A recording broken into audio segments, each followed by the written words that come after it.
The end of the Middle Ages did not begin with a fanfare or a royal decree. Began with a mistake. It is late afternoon, April 28th, 1503. The location is a nondescript vineyard in southern Italy. The Spanish army is digging for their lives. They are outnumbered, exhausted, and terrified. And then, the worst possible scenario becomes reality. A spark hits the open powder kegs. The Spanish army's ammunition supply detonates. In seconds, the precious gunpowder, the only thing standing between these infantrymen and total annihilation, is sent up in smoke. Panic is instant. The men drop their shovels. They look to the sky, screaming that God has abandoned them. They begin to run. Through the clearing smoke, they see their death approaching. The French army, 12,000 strong, led by the gendarmes, the heavy armored cavalry that has crushed every army in Europe for a century. They are riding hard. They smell fear, but the Spanish commander Gonzalo Fernández de Córdoba does not run. He rides directly into the mob of terrified men. He points at the burning wagons, the smoke choking the air, and he shouts a lie so bold it changes history. "Cheer up, friends," he yells. "These are the lights of our victory. We won't need the artillery tonight, anyway." He is lying. He is terrified. But his lie works. It freezes the panic just long enough for the men to return to the trench. And that moment of psychological manipulation sets the stage for the most one-sided massacre in the history of warfare. This is the Battle of Cerignola, the day the knight died. What you are about to witness is not a battle. It is an execution. It is the moment where technology finally caught up with tradition.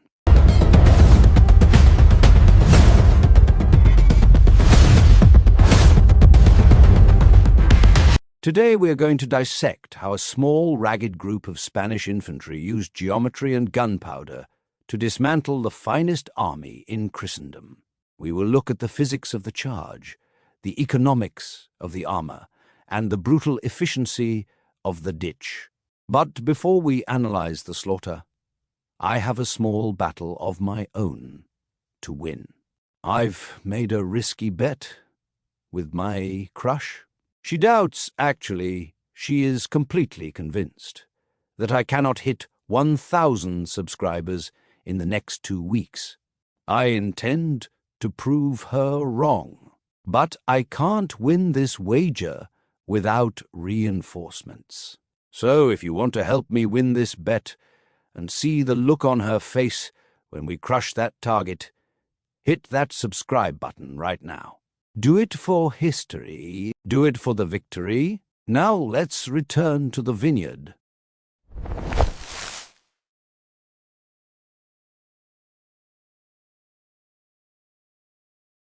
To understand why these men are dying in a field in Apulia, we must look at the geopolitical chessboard of 1503. This is the height of the Italian wars. For decades, the great powers of Europe, France and Spain, have been treating Italy not as a country, but as a prize to be fought over. The prize in question is the Kingdom of Naples. Both the French King Louis XII and the Spanish crown claim it.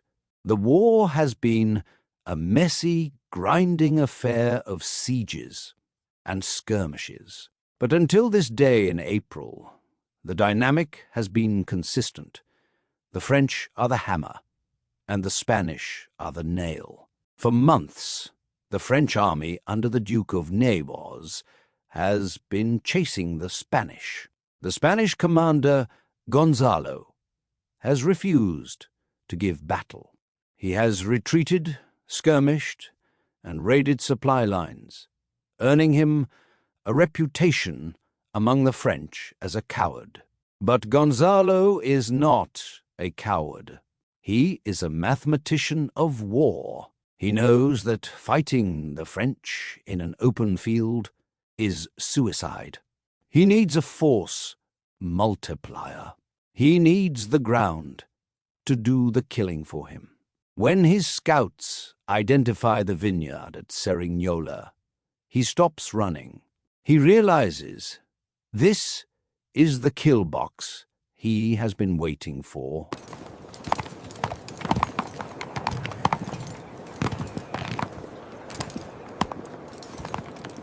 To understand the sheer insanity of what the Spanish were attempting, we have to analyze the enemy.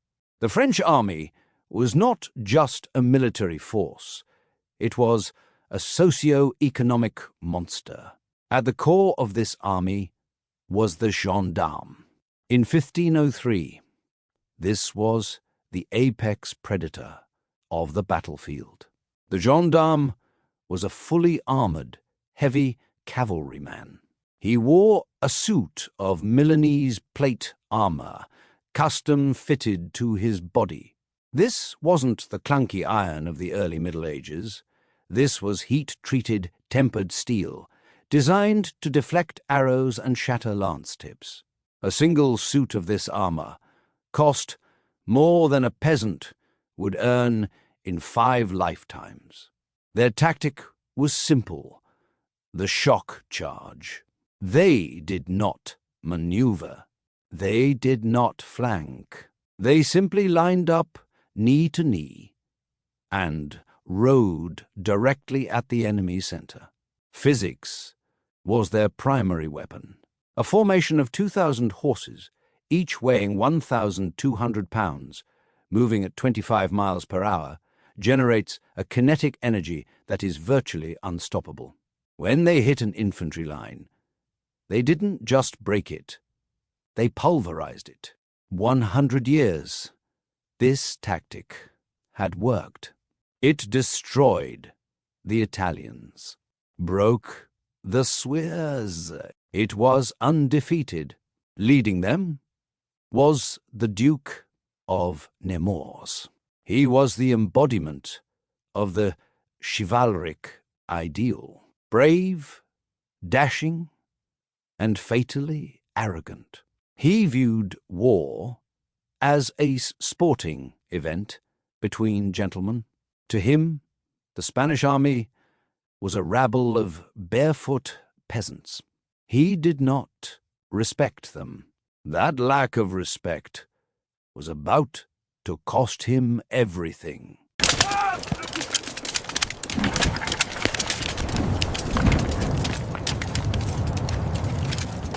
Facing this wall of steel were the Spanish infantry.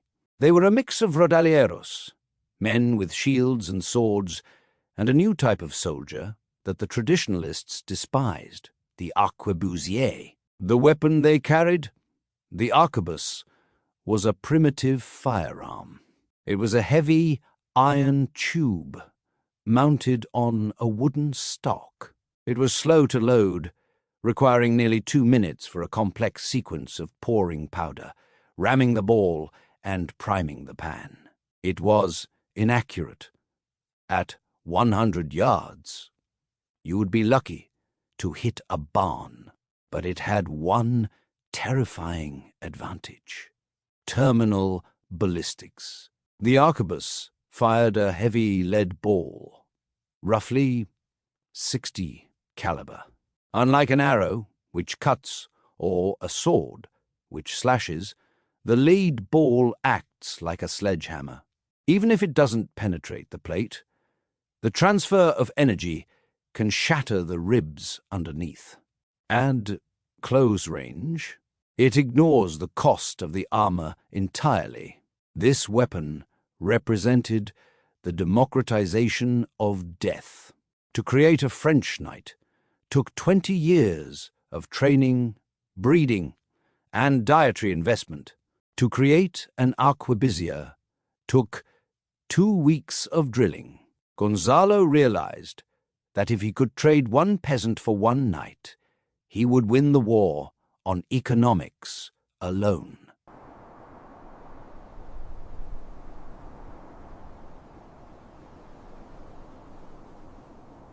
But Gonzalo knew that guns alone were useless against a charge. If the French reached his lines, his gunmen would be butchered while trying to reload.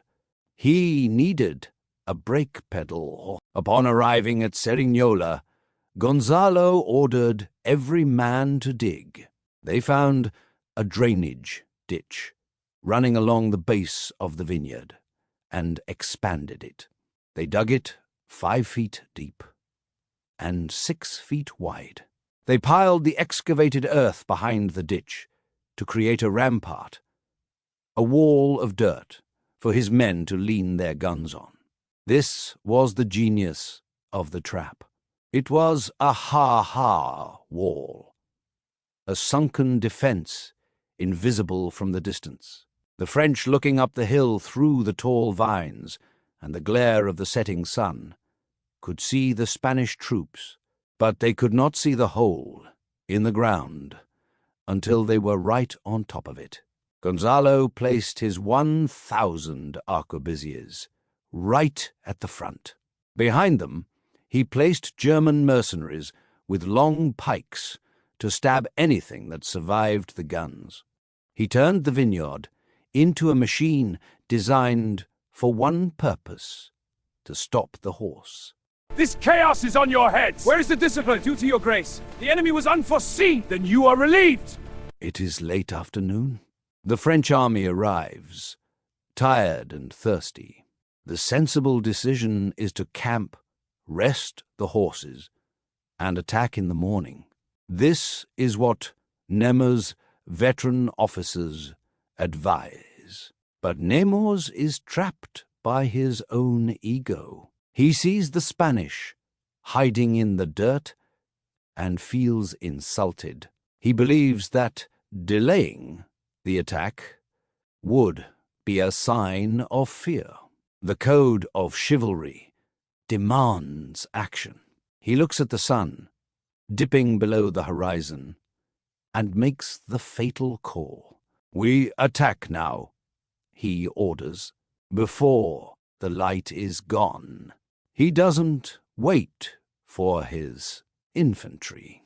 He doesn't wait for his artillery. He organizes his heavy cavalry into 3 massive blocks and orders the charge.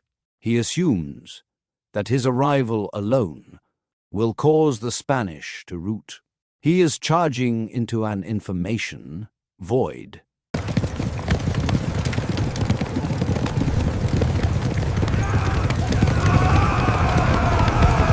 The ground begins to shake. This is not a figure of speech. When thousands of armored horses gallop, the earth vibrates. The French gendarmes pick up speed. They lower their lances. Massive wooden beams tipped with iron. Inside the Spanish trench, the officers are screaming at the men to hold their fire. "Wait," they whisper. "Wait." The match cords are burning hot. The smoke from the wicks drifts in the air. The French are moving at 30 miles per hour. They are confident. They are invincible. They are less than 50 yards away. Then, reality reveals itself. The leading knights suddenly see the yawning gap in the earth. They try to pull back on the reins. But you cannot stop a freight train in 2 seconds. The horses skid. They rear up, and then the second rank, blinded by the dust and the speed, slams into them. The charge collapses. The momentum, the only thing that made the gendarmes dangerous, is gone. They are not warriors anymore. They are traffic, a confused, stationary mass of metal, 15 yards from the Spanish muzzles.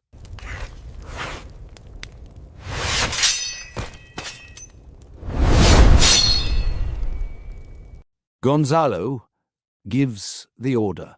Fuego, 1,000 arquebuses fire at point-blank range. The sound is physically painful. A wall of lead slams into the stalled French column. At this range, accuracy doesn't matter. You couldn't miss if you tried. The result is gruesome. The heavy lead balls punch through the expensive Milanese armor. They shatter limbs. They tear through the necks of the horses. The front line of the French nobility is simply erased. And it doesn't stop. Gonzalo has drilled his men to fire in rotation. As one rank reloads, another fires. It is a relentless, rhythmic machine of destruction. The French are trapped in the kill zone. They cannot go forward because of the ditch. They cannot go back because of the horses pushing from behind. They just sit there and die. To me, my brave soldiers, for king and country, victory or death, charge! In the chaos, the Duke of Nemours tries to rally his men. He screams at them to bridge the ditch with the bodies of the fallen horses. He is acting like the hero of a romance novel. But the New World does not care about heroism. An anonymous Spanish soldier, perhaps a farmhand from Castile, levels his arquebus. He pulls the lever. The ball strikes the Duke in the chest. There are no final words. There is no duel. The Viceroy of Naples, the cousin of kings, is killed instantly by a piece of lead the size of a marble. With their leader dead and their front line obliterated, the French army breaks. The Spanish infantry, seeing the hesitation, drop their guns and draw their swords. They swarm over the dirt wall. They dive into the ditch. They hamstring the horses and pull the knights into the mud. The hunters have become the prey.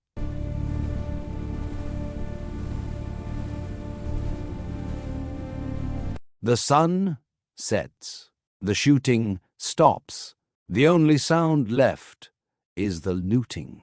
When the numbers are counted the next morning, they are hard to believe. The French army has lost nearly 4,000 men. The entire command structure is dead. The Spanish losses, roughly 100 men. It is a kill ratio of 40-1. In the brutal mathematics of medieval warfare, this is impossible. Battles were usually grinding, shoving matches. This was an industrial accident, where only one side bled. This victory sent a shockwave through Europe. Kings read the reports and turned pale. They realized that their expensive knights, their castles, their entire way of war was now obsolete. A peasant with a gun and a shovel could kill a prince. The feudal contract was broken.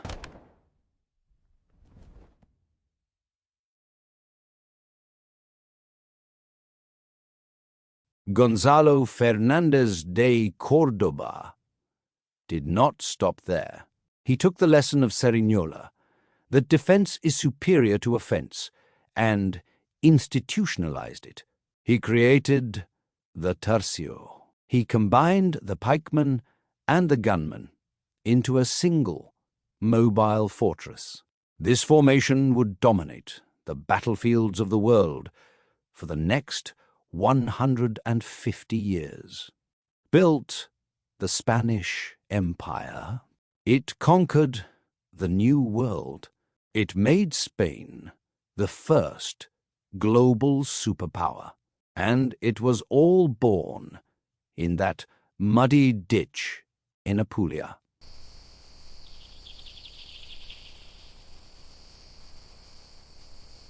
But there is a final detail to this story, one that is often left out of the tactical manuals. Contemporary accounts tell us that after the battle, as Gonzalo walked among the heaps of dead French aristocrats, he was not jubilant. He was somber. Some sources say he wept. Why? Why weep for an enemy you just destroyed? Perhaps it was because he knew what he had done. He hadn't just won a battle. He had killed an era. The Duke of Nemours and his knights represented a world of personal courage, of honor, of individual skill, a world where who you were mattered more than what you held in your hand. At Cerignola, Gonzalo proved that the future belonged to the machine. He proved that efficiency is the only god of war. The Spanish wept because they saw the cold, grey dawn of the modern world, a world where romance is dead, and where death is just a calculation.